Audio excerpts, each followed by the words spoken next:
चलो okay students, तो last lecture में हमने कंप्लीट किया SN1 और SN2 का मैकेनिज्म।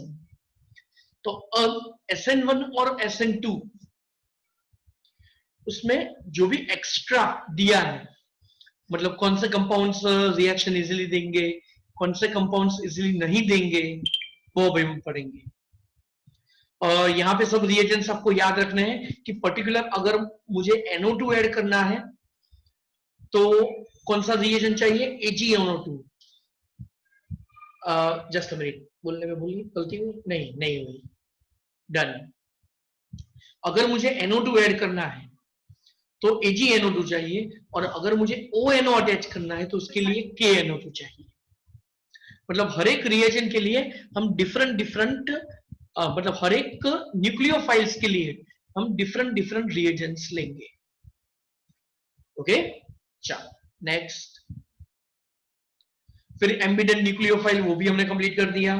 फिर ये SN2 का की थ्योरी वो भी हमने कंप्लीट कर दी। ओके तो प्राइमरी की हाईएस्ट होगी टेंडेंसी SN2 के हिसाब से, then secondary and then tertiary. फिर यहाँ पे देखो SN1 दिया है, वो भी हमारा कंप्लीट हुआ। अब जाके हम यहां पे अब स्टार्ट करते हैं। चलो पहले तो ये देख लेते हैं एक बार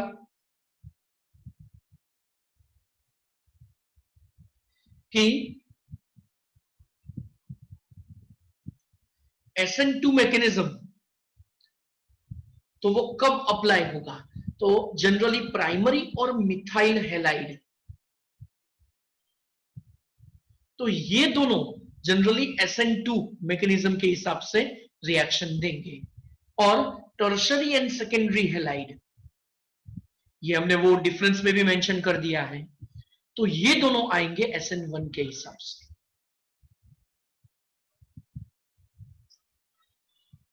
ओके चलो, for the same reasons allylic and benzylic halides show high reactivity towards SN1। मतलब एलाइलिक और बेंजाइलिक, चलो एलाइलिक याद करो तो ये रहा, देख लो, positive part containing carbon is has sp2 hybridization, sp3 hybridization, and it is attached to double bond containing system। और बेंजाइलिक का मतलब क्या होता है, CH2 होता है और वो बेंजीन के साथ अटैच होगा, और एलाइलिक का CH2 होगा और वो विनाइल ग्रुप से अटैच होगा, मतलब डबल बॉन्ड कंटेनिंग सिस्टम से अटैच होगा। तो ये दोनों क्या करेंगे, तो वे दोनों ग्रुप बल्कि ग्रुप हम कंसीडर करेंगे। बल्कि ग्रुप याद करो, जिससे क्या होगा, वो राह देखेगा कि पहले हेलोजन रिमूव हो जाए, उसके बाद हेलोजन OH मतलब जो भी न्यूक्लियोफाइल है उसके ऊपर अटैक करेगा। तो अब हमें याद रखना है कि एलाइलिक और बेंजाइलिक ये दोनों SN1 मैकेनिज्म के हिसाब से रिएक्शन देंगे। चलो कोई डाउट अब यहां पे,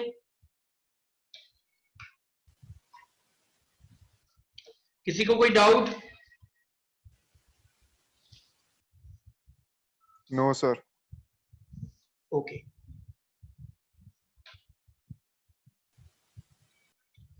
चलो, तो अब मतलब चलो ये मैंने समझा दिया। For the given alkyl group reactivity of halide, तो चलो किसकी कौन सा हैलाइड की रिएक्टिविटी सबसे हाई होगी। चलो तो यहां पे दिया है, ध्यान से देखना,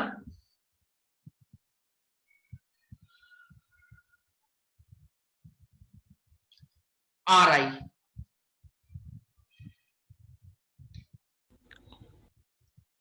तो इसकी रिएक्टिविटी ज्यादा है। What's the reason for it, क्यों इसकी ज्यादा है? સર આઈનું પેલું શું કહેવાય, સાઈઝ મોટી છે એટલે બોન્ડનો શું કહેવાય સ્ટ્રેન્થ ઘટી જાય. वेरी गुड, मतलब आई की साइज ज्यादा है देन BrCl एंड F, जिससे रिएक्टिविटी कम होगी, मतलब आयोनिक कैरेक्टर कम होगा इसका।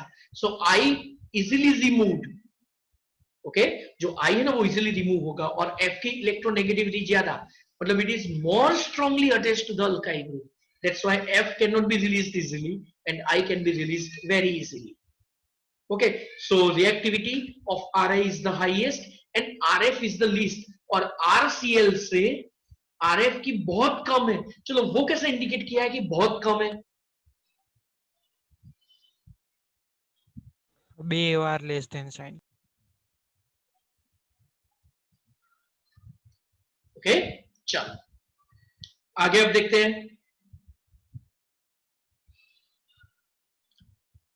चलो इसकी रिएक्टिविटी अब आपको होमवर्क पे कंप्लीट करना है ये। ओके, चलो आगे देखते हैं।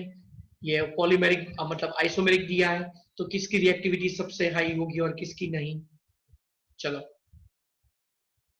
मतलब वो सेल्फ में दे रहा हूं मैं। चलो फिर स्टीरियोकेमिकल एक्सपेक्ट्स, चलो ये हमने कंप्लीट कर दिया भाई। रिएक्टिविटी, फिर रिटेंशन, इन्वर्जन और रेसिमाइजेशन भी लास्ट लेक्चर में अपना हो गया। फिर केरालिटी भी मैंने समझा दिया। ओके,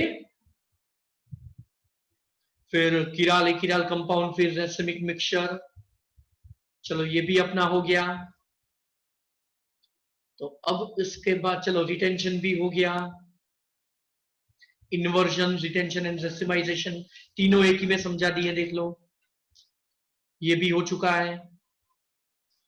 फिर SN1 SN2 मैकेनिज्म में कौन सा दिया है और कौन सा नहीं, तो वो चलो अब ये मैं रीड कर देता हूं। In case of optically active alkyl halides, the product formed as a result of SN2 has the inverted configuration. Reason याद है इसका किसी को, क्यों SN2 में इन्वर्टेड प्रोडक्ट मिलती है हमें? હા સર, એટલે જે સાઈડ નેગેટિવ પાર્ટ હોય એની બીજી સાઈડ થી પેલું અપ્રોચ કરે. Nucleophile attacks from the side to the carbon atom to the opposite side of the halide group to the carbon atom. मतलब न्यूक्लियोफाइल अटैक करेगा वो साइड से जहां पे वो साइड कौन सी होगी, हेलोजन से रिवर्स होगी भाई। So when -2 bromo octane is allowed to react with NaOH, तो हमें मिलेगा octane 2 ओके, और वो पॉजिटिव हो जाएगा, क्यों, माइनस था, और 2 bromo octane is optically active substance. Okay, और फिर जैसे भी OH अटैक करेगा तो फिर कौन सा होगा, प्लस साइड, माइनस था तो प्लस हो गया, प्लस होता तो माइनस हो जाएगा। ओके, और SN1 की बात करेंगे, चलो SN1 वाला कोई हम अगर एग्जांपल लेते हैं तो उसमें पहले कार्बोकेटाइन मिलता है, और कार्बोकेटाइन कौन सा होगा, स्टेबल सब्सटेंस होगा, और इससे क्या होगा कि वो न्यूक्लियोफाइल किसी भी एक साइड से अटैक करेगा, आइदर दिस साइड और दिस साइड, तो ओवरऑल आपको कैसी प्रोडक्ट मिलेगी, 50-50, मतलब रेसिमिक प्रोडक्ट मिलेगी। टू स्टेप में रिएक्शन था ना, सॉरी, टू स्टेप में रिएक्शन થશે ને, यस, 2 स्टेप्स में वो रिएक्शन होगी। चलो एलिमिनेशन रिएक्शंस, चलो ये हो चुका है, ये सुनो बेटा, elimination. Yes sir. Yes sir, થઈ ગયું. चलो फिर यहाँ पे दिया है पेंटुइन, तो फिर उसकी OH माइनस के साथ चलो सॉरी, बीच में दिया है 2 ब्रोमोपेंटेन, OH माइनस के साथ रिएक्शन, तो पेंटुइन मिलेगा और 1 मिलेगा। तो इन दोनों में कौन सा मिलेगा, चलो ये अपना थोड़ा बाकी है, और मैंने जानबूझ के बाकी रखा था कि टेक्स्ट बुक में से ये करवाएंगे। चलो तो अब ध्यान से देखना, ये क्या हो रहा है।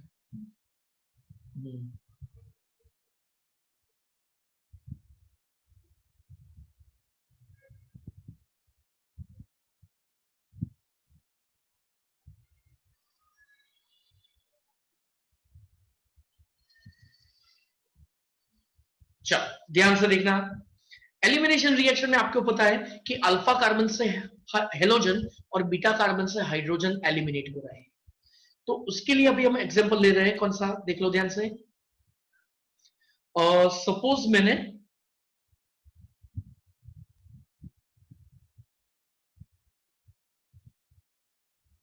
टू ब्रोमोप्रोपेन लिया और इसकी अल्कोहलिक KOH के साथ रिएक्शन करते हैं, तो Br अल्फा कार्बन पर से Br, और 2 बीटा है तो दोनों में से कोई भी अटैच हो, रिमूव होगा हाइड्रोजन, और अल्फा और बीटा के बीच में डबल बॉन्ड हो जाएंगे।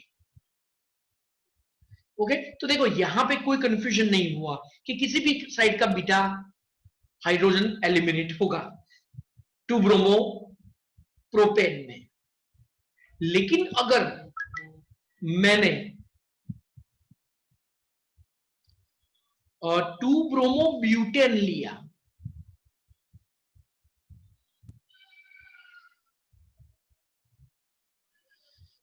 Now there are also 2 beta, तो अलेक्जेंडर सेडजेफ। अब अगर आप स्पेलिंग देखेंगे ना, तो देखो इसका स्पेलिंग है ZAITSEV, जेडसेव, लेकिन वो रशियन साइंटिस्ट था, उसका प्रोनाउंसिएशन होता है Saytzeff. So this rule is known as Saytzeff rule.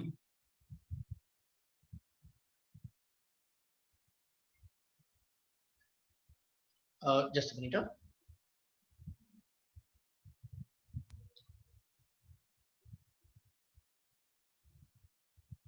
इस, अरे यार क्यों ऐसा हो रहा है, सेडजेफ रूल। ओके, तो सेडजेफ रूल क्या है पता है कि अल्फा कार्बन तो चलो हमें पता है ये है। अब ये जो अल्फा कार्बन है उसकी एक साइड पे 1 मिथाइल है, दूसरी साइड इथाइल ग्रुप है, मतलब एक साइड 1 कार्बन एटम, दूसरी साइड 2 कार्बन एटम्स। तो कौन सी प्रोडक्ट मिलेगी? तो ध्यान से देखो, यहां पे 2 ब्रोमोपेंटेन था, तो प्रोडक्ट मिलती है कौन सी पता है कि जहां पे more number of carbon atoms होते हैं उस साइड वाले कार्बन का बीटा जाएगा, मतलब यहाँ पे 2 कार्बन एटम, यहाँ पे 1 कार्बन एटम। तो कौन सा जाएगा भाई? जहां पे ज्यादा नंबर ऑफ कार्बन एटम्स है उस साइड वाले कार्बन का, मतलब उस साइड वाले बीटा कार्बन का हाइड्रोजन एलिमिनेट होगा, मतलब ये। तो हमें प्रोडक्ट मिलेगी यहाँ पे ब्यूटुइन, नॉट ब्यूट वन इन। मिलती है लेकिन उसका प्रोपोर्शन बहुत कम है। देखो यहाँ पे पेंट 2 इन और पेंट 1 इन, तो दोनों का प्रोपोर्शन दिया है, तो मतलब हर एक कंपाउंड का प्रोपोर्शन डिफरेंट होगा। ओके, चल, तो अब और एक एग्जांपल लेते हैं, अब आपको बताना है।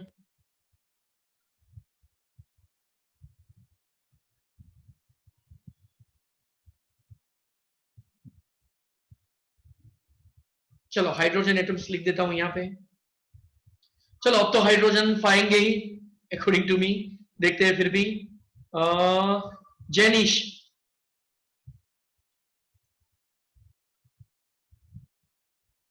जेनिश है ना, कहां गया? સર એણે એનો ઓડિયો ડિસ્કનેક્ટ કરીને રાખ્યો છે. वो अच्छा, यश चौहान बताओ बेटा, चलो हाइड्रोजन बताओ सबके।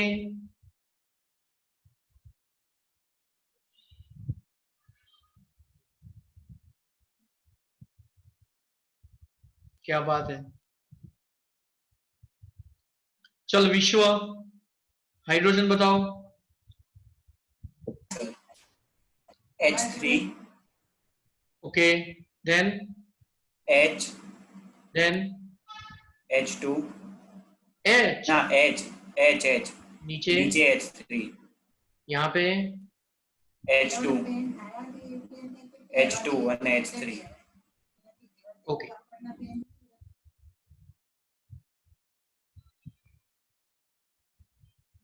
ओके, चलो, तो अब इसकी बीटा एलिमिनेशन रिएक्शन करते हैं। तो ये, तो कौन से वाले हाइड्रोजन जाएगा? 1 2 और 3 दे रहा हूं, तो फिर बोलो 3. 3. तो जिस साइड पे more number of carbon atoms है उस साइड वाला हाइड्रोजन एलिमिनेट होगा। Easy, good. ऋषित 3 आएगा, तो यहां पे आंसर आया CH3, CH, Br गया यहां से, और डबल बॉन्ड CH3, और फिर CH2 CH2 CH3, वो तो एज इट इज। चलो, तो ये हुई अपनी बीटा एलिमिनेशन रिएक्शन। तो ये पार्ट मैंने बाकी रखा था और समझ में सबको ऑलमोस्ट आ गया होगा। चलो, रिएक्शन विथ मेटल्स ये भी हो गई है, Wurtz reaction and Grignard reaction.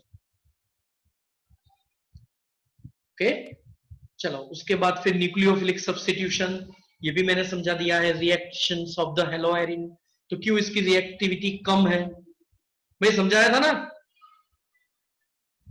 हाँ सर.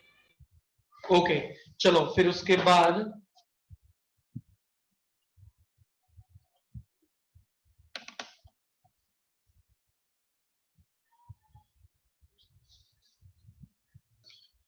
चार्जिंग में।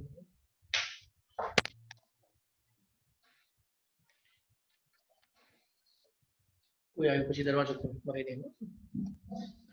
फिर replacement of the hydroxyl group Cl की जगह पे OH, तो कब इजीली आएगा और कब नहीं चलाएंगे आप?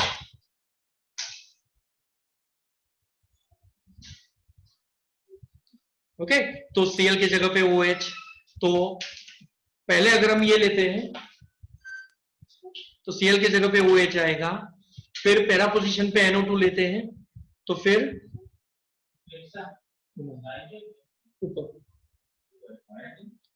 तो Cl की जगह पे OH, तो वो उसके इजीली होगा क्योंकि NO2 ग्रुप क्या करता है, तो वो ऑर्थो पैरा डायरेक्टिव ग्रुप है, जिससे उसकी रिएक्टिविटी इंक्रीज हो जाएगी।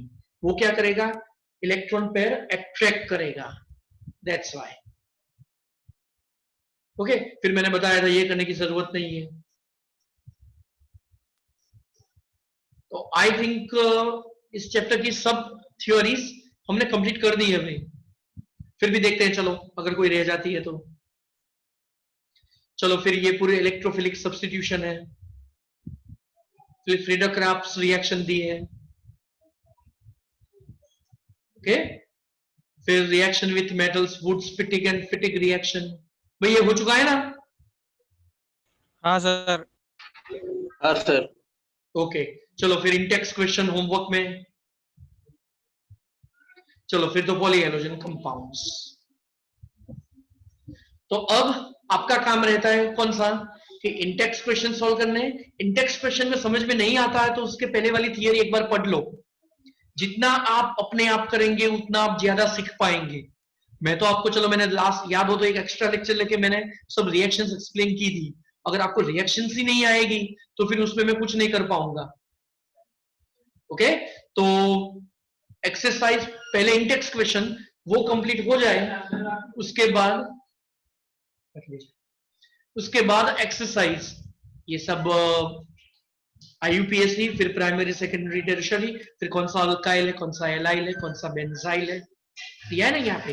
फिर primary secondary tertiary, vinyl, aryl, वो सब, तो वो सब आपको कंप्लीट कर देना है।